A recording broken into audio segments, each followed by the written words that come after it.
The lights dim, and a single frame floods the wall with a sterile glow. A timestamp burns into the room like a brand at 9:30 p.m., followed by the name that collects every nervous inhale: Tom Whitaker. The cursor blinks beside a contract revision entry that should never exist after delivery, and the staff's murmurs curdle into a brittle quiet. Every face tilts toward the screen, searching for a loophole that won't come. The cursor moves again, expanding a menu of unauthorized fees copied into a live customer file. Chairs scrape. Coffee goes untouched. The showroom hum drops into a low mechanical drone from the vents, a white noise confession. Someone shifts, someone coughs, but no one speaks, because the screen keeps telling the same story. The login, the edit, the time. A clean digital footprint that refuses to look away. The room finally understands the shape of the rot. A tinny recording fills the air, captured by a desk microphone installed to protect both sides. It protects the truth instead. The cadence is bored, practiced, the kind of voice that survives on corners shaved from other people's margins. The phrase repeats, not angry, just efficient, as if humiliation were a paperwork task. Staff stare at their shoes. A finance clerk rubs a thumb over a cuticle until it reddens. The sound system hums and the hiss between words becomes a second soundtrack, like tires over wet pavement. The office smells of laminated plastic and stale coffee, sanctified places made cheap by contempt. A manager closes his eyes as though refusing sight could erase sound. It can't. The recording doesn't beg for belief. It never needed witnesses. It needed a speaker willing to be overheard and a victim trained by survival to go quiet. The room finally hears itself. He wears a thrifted hoodie and battered sneakers, shoulders squared into anonymity. The guard approaches with the bored gravity of a man paid to remove problems. Phones tilt upward like sunflowers, hungry for spectacle. The owner of the building keeps his hands visible, the way people who grew up with little learn to do around uniforms. His badge stays in his pocket, because the point is not to pull rank, but to taste the cold air of dismissal. He steps backward into a corridor smelling of rubber mats and winter damp. The exit doors hinge, wheezing a mechanical sigh. No one recognizes the humiliation as deliberate fuel for what comes later. Cameras capture it anyway, encoding every second into a future that will replay this walk as a hinge moment. The man nods once at no one. The door shuts. The building exhales, not knowing it just swallowed a blade.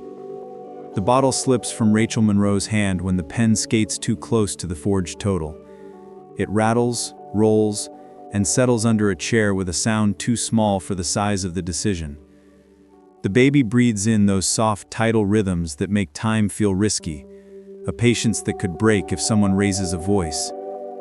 Rachel tightens her grip on the manila folder, knuckles pale, numbers memorized like a prayer.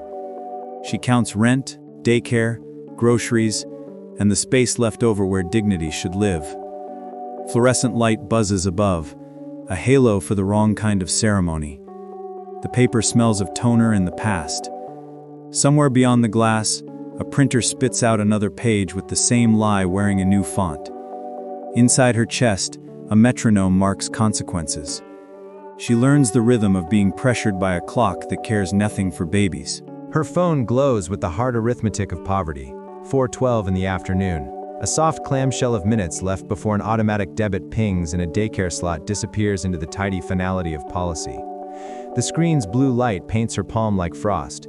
She calculates routes, signatures, and footsteps, whether she can reach the teller in time if the burden doubles.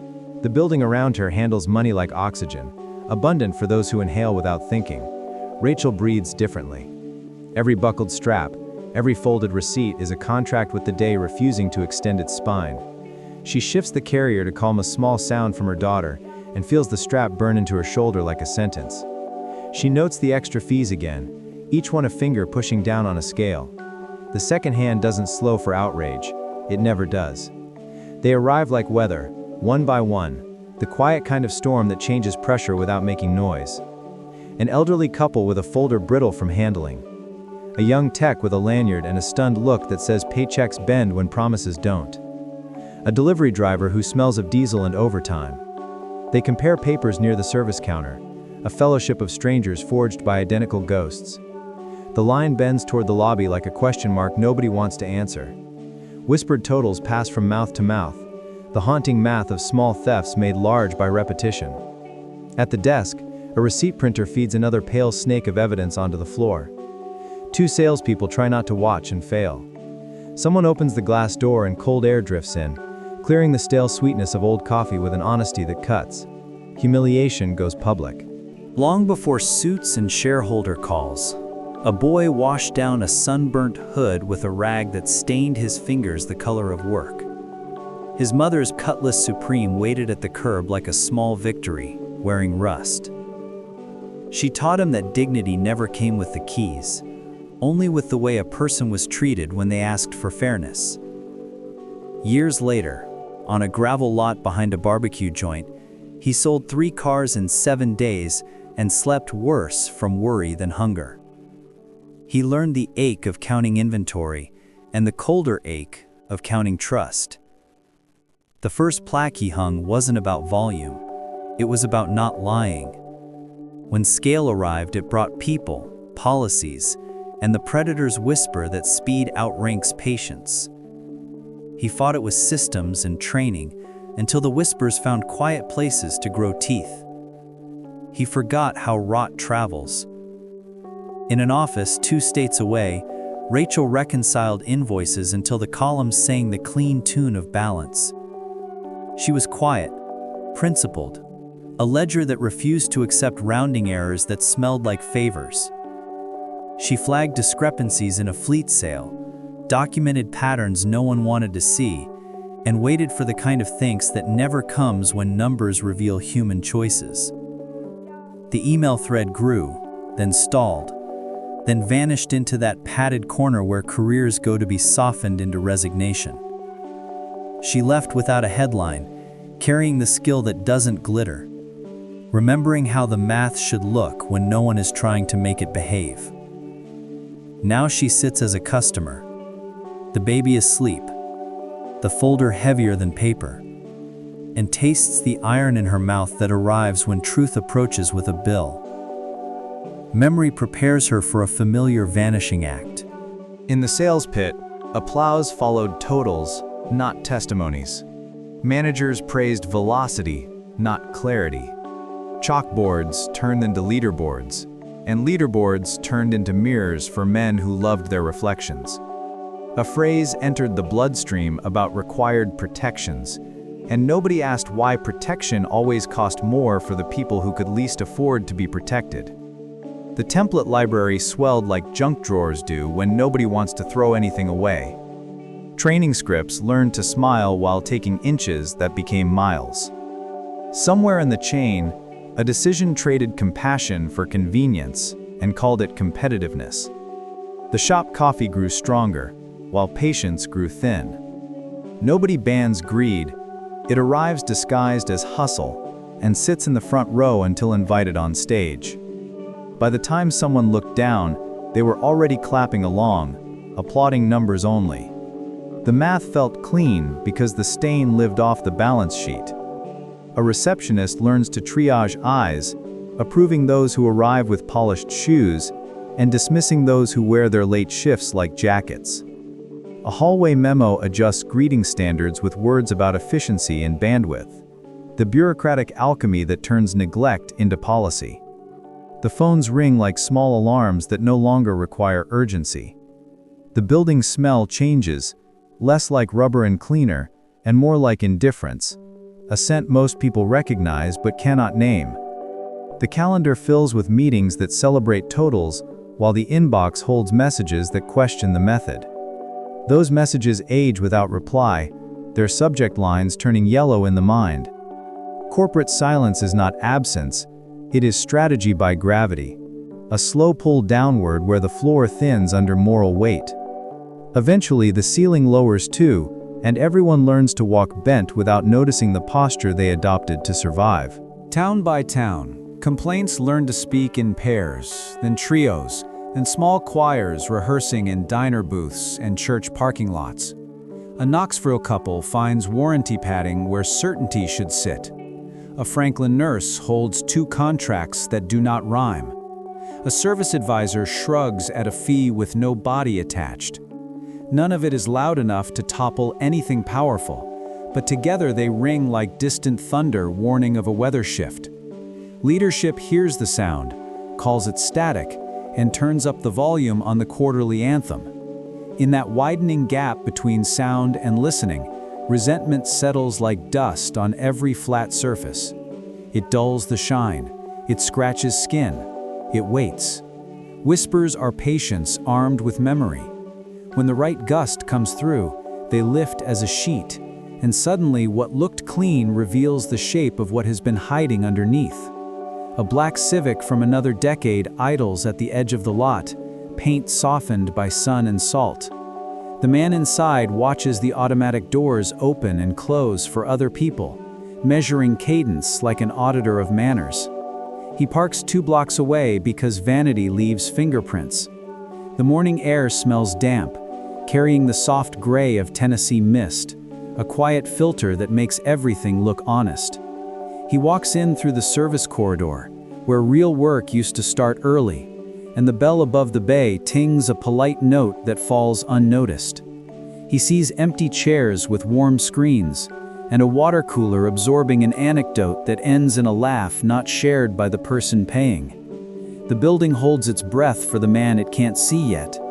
He chooses to remain unseen. Truth works better when it moves like a rumor toward daylight. She stands beside the glass, hoodie faded at the elbows, baby dreaming in the quiet theater of swaying fabric. The manila folder is organized with the precision of someone who knows chaos gets expensive. Her eyes don't dart, they measure. The clock on the wall attempts to hypnotize, but numbers break the spell. She traces yesterday's promise with a finger pressed against memory and feels the seam where today's paper splits it. The lobby coughs up a handful of sounds that feel designed to distract, a television selling the idea of solutions that always cost a little more. She doesn't sit, because sitting concedes posture. She lets the silence do its slow work on the man behind the glass, hoping the emptiness between questions will reveal his comfort with pressure. It does. Pressure, she knows, is the twin of impatience, and impatience often comes wearing someone else's smile.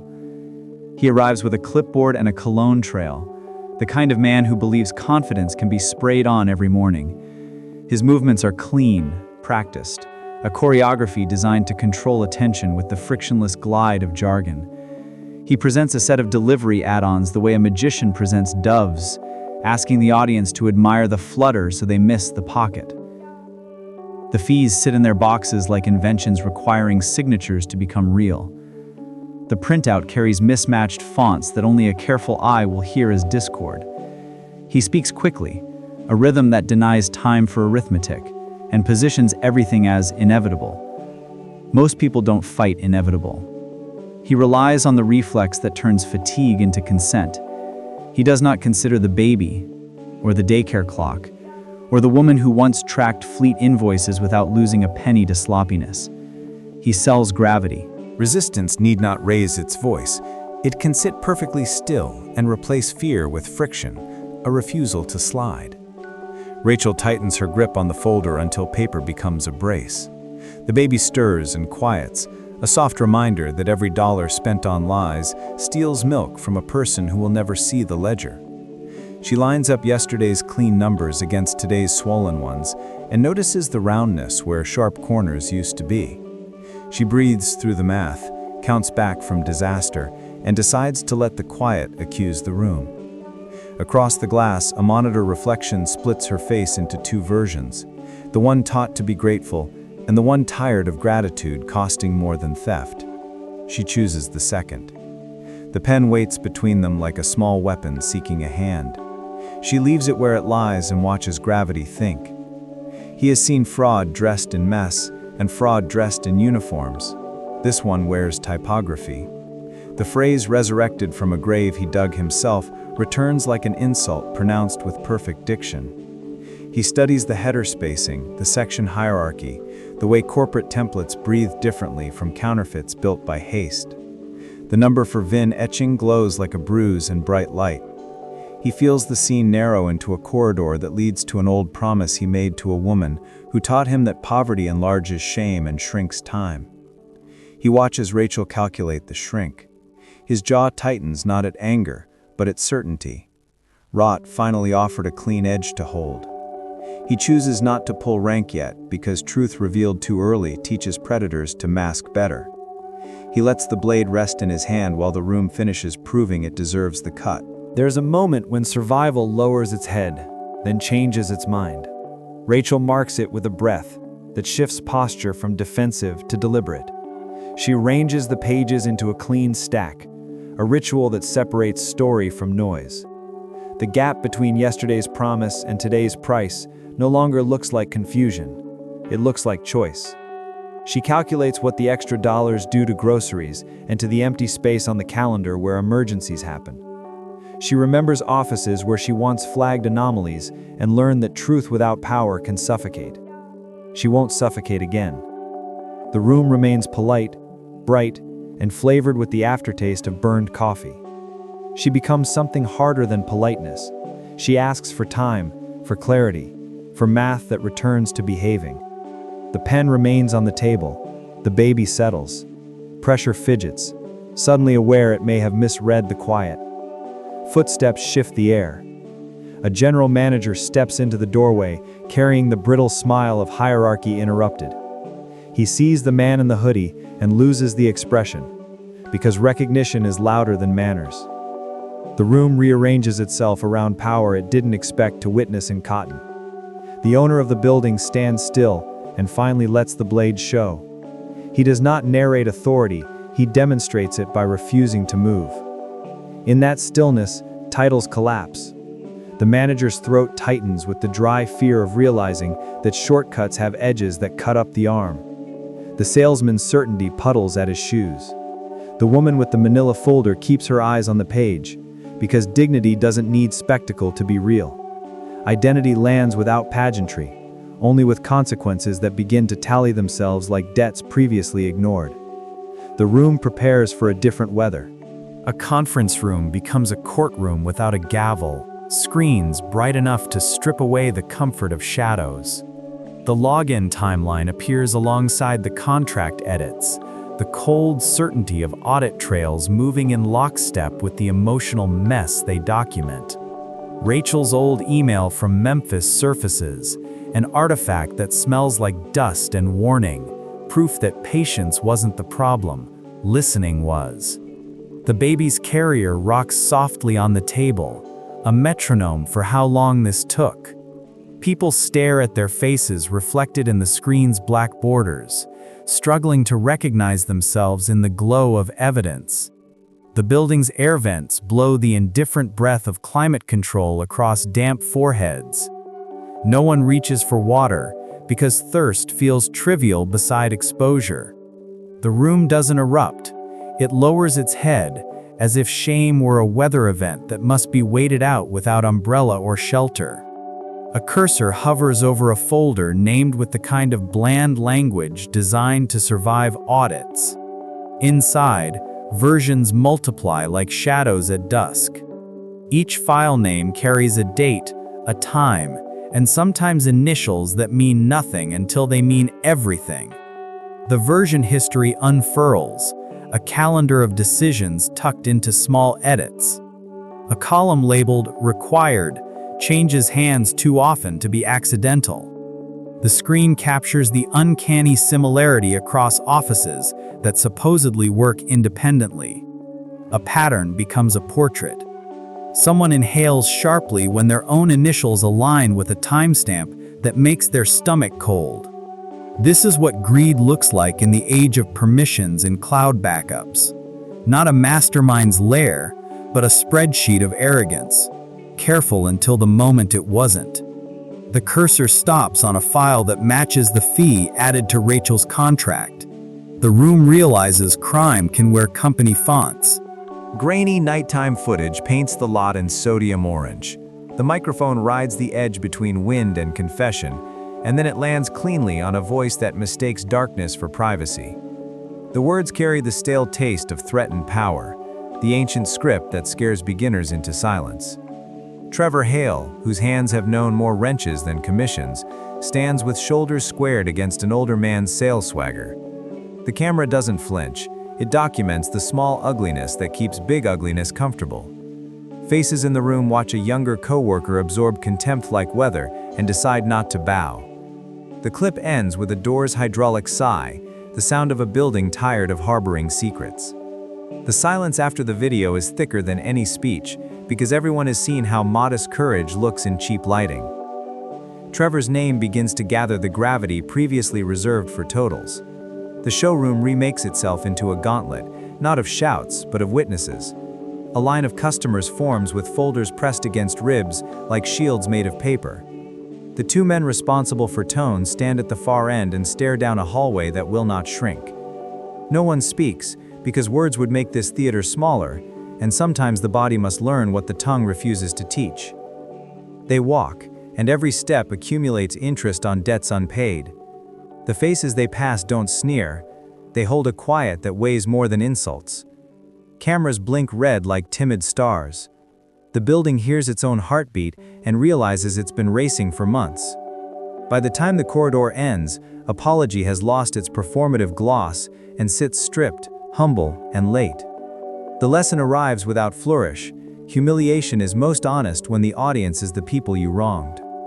A folding table becomes an altar to repair, a printer humming the liturgy of reissued checks. The owner signs his name until the motion stops feeling like identity and starts feeling like obligation.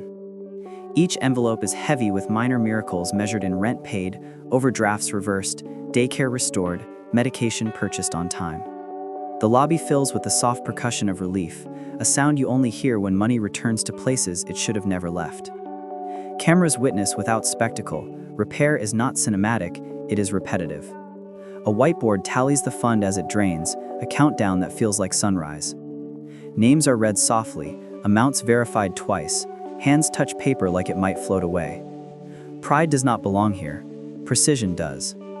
The building learns to breathe again, slower, deeper, and in rhythm with the people who keep it standing. The architecture of trust begins reconstruction. In a room conditioned to cheer the loud, a quiet kid with grease memory on his knuckles steps forward into a different uniform. The announcement lands with the sober weight of correction, not confetti. Promotion here does not crown a hero, it restores a balance. Trevor's dashcam becomes training material, his patience a curriculum, his habit of looking people in the eye a metric more useful than the ones that used to decorate walls. He takes the badge without ceremony because ceremony would steal attention from the point. The point is that decency finally outranks razzle. People clap, but softly, like applause might startle a lesson back into hiding. Somewhere a leaderboard wipes clean. Somewhere a script is deleted. Somewhere a kid watching from the corner realizes there is a future for work that refuses to step on anyone smaller. Status tilts. The building's spine aligns by a degree. She walks in like a former weather system, the kind whose absence was noticed only after the lights began to flicker. Helen Briggs carries an inventory of faces and a memory for where rot began to whisper. She does not smile. She orders glass for the finance office, not as decoration but as penance, transparency made literal so whispers have nowhere to settle. The installation crew measures and drills as if forgiveness could be engineered. The panels rise, reflecting everyone who approaches, teaching them to see themselves before they touch a form. Helen reorganizes the front desk so greetings occur on purpose, not by accident. She sets meetings that start with stories instead of numbers, the kind that remind a room what these rooms must be for. People straighten without being asked. The building smells like cleaner and metal dust, the scent of surgery when infection has been found. The boardroom offers a view of money pretending to be air, a skyline that comforts people into believing success is weather. Grant refuses the comfort. He places the projector on himself and narrates failure in the tense most leaders avoid. Under my watch, he inventories decisions that let speed outrank care and shows how distance from the floor calcifies into arrogance that quotes averages at human faces. He owns the escort at the door, the hoodie chosen not as disguise but as test, a test he failed because the building he built did not recognize him without power stitched across his chest. The board shifts, uncomfortable with honesty not framed as strategy. He keeps going. Humiliation here becomes discipline, a muscle built by lifting blame until it grows strong enough to carry change.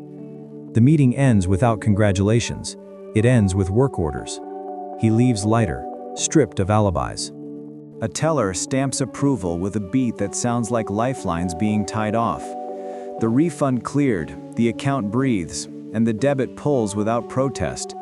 Rachel stands with the carrier strap digging into her shoulder and lets her head fall forward just enough to hide the water in her eyes. Relief is not joy. It is the sudden absence of a weight you had learned to consider part of your body. She buys a small coffee she doesn't need and watches steam ghost off the lid, an offering to the hour that nearly collapsed. The baby's hand opens and closes around nothing, rehearsing possession for a future where the numbers behave. Rachel books the service appointment she was promised weeks ago, not because she trusts again in full, but because repair requires returning to the scene. The clock reports 5 o'clock, as if time had never threatened her. The words are simple, machine-etched, unadorned, a vow so obvious it should never need metal. The plaque goes back above the entrance where it once presided over small compromises wearing smiles. Screws bite into drywall, gritty little affirmations that penance must be anchored. The camera lingers on the empty marks where it previously hung backward during the reckoning, scars and paint that confess better than speeches. Staff pause on their way to tasks and read it as if text could fix muscle memory. It cannot, but it can aim the body. Customers drift beneath and feel something gentler than relief, the tentative hush of being seen. The automatic doors open and close like lungs. The building smells different again, glass cleaner and faint rubber, a newborn transparency. The plaque reflects 100 small faces in passing. The vow will be proven or broken one greeting at a time. The house in Jackson holds a dawn that remembers him.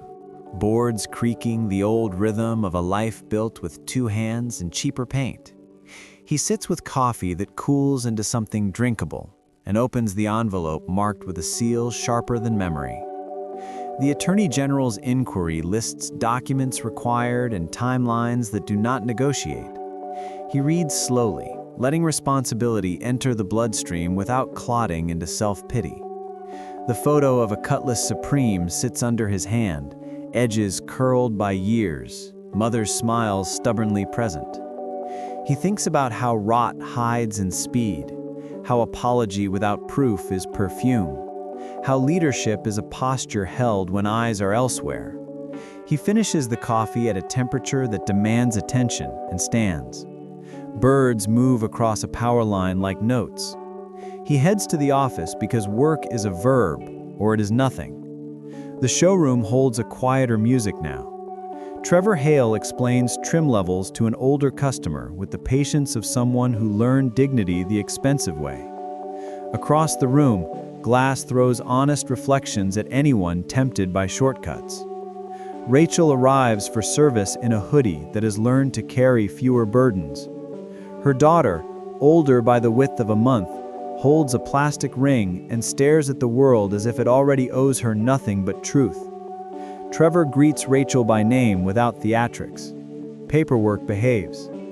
Somewhere unseen, a man watches from an office with the door open, because authority measures itself by how easily people can walk in. The air smells of tires and cleaner and a little hope. The day advances with the modest grace of a system doing its job. No applause, no headlines, just proof repeated until it becomes culture.